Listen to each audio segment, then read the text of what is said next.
Madam, এখানে আস্তাবল ময়দানে 23-24 2 দিন ধরে কিশোর উপলক্ষে কি প্রোগ্রাম চলছে এখানে?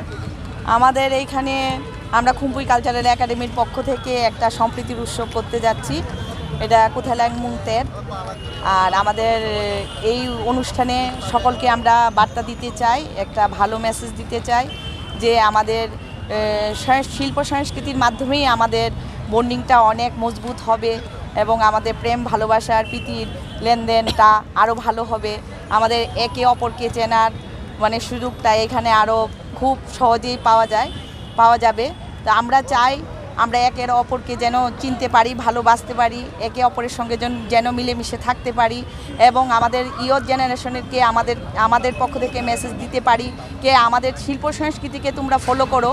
আমাদের যে এখন যে চলছে জায়গায় জায়গায় ড্রাগস, নেশা, ওইগুলো থেকে যেন মুক্ত পায়, আমাদের সংস্কারটাকে যেন ওরা চিনতে পারে, আমাদের সংস্কারটাকে যেন আরও কাছ থেকে জানতে পারে।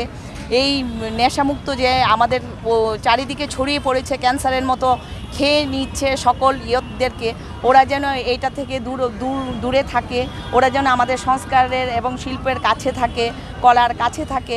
ওটার জন্য আমরা ইয়ত জেনারেশনকে একটা ভালো মেসেজ বার্তা দিতে চাই। ওরা যেন আমাদের পাশে থাকে, সবসময় নিজেদেরকে ভালোবাসে, আমাদের ঘর পরিবারকে ভালোবাসে, কাছের মানুষকে ভালোবাসে, সকলকে যেন আপন ভাবে। ওইটার জন্যই আমরা এই সম্প্রীতি উৎসবটা করতে যাচ্ছি। আজকে আমাদের প্রথম দিন, আমরা 23-24 2 দিন করছি। আমাদের 22 তারিখ আজকে প্রথম দিন, আমরা রিহার্সেল দিচ্ছি। আমাদের এইখানে রিহার্সেলের আজকে চলছে। আমাদের এই অনুষ্ঠানে কস্টিউম শো হবে। 19টা জনজাতি, বাঙালি এবং আদার্স মণিপুরি আমাদের দীর্ঘ পুরনো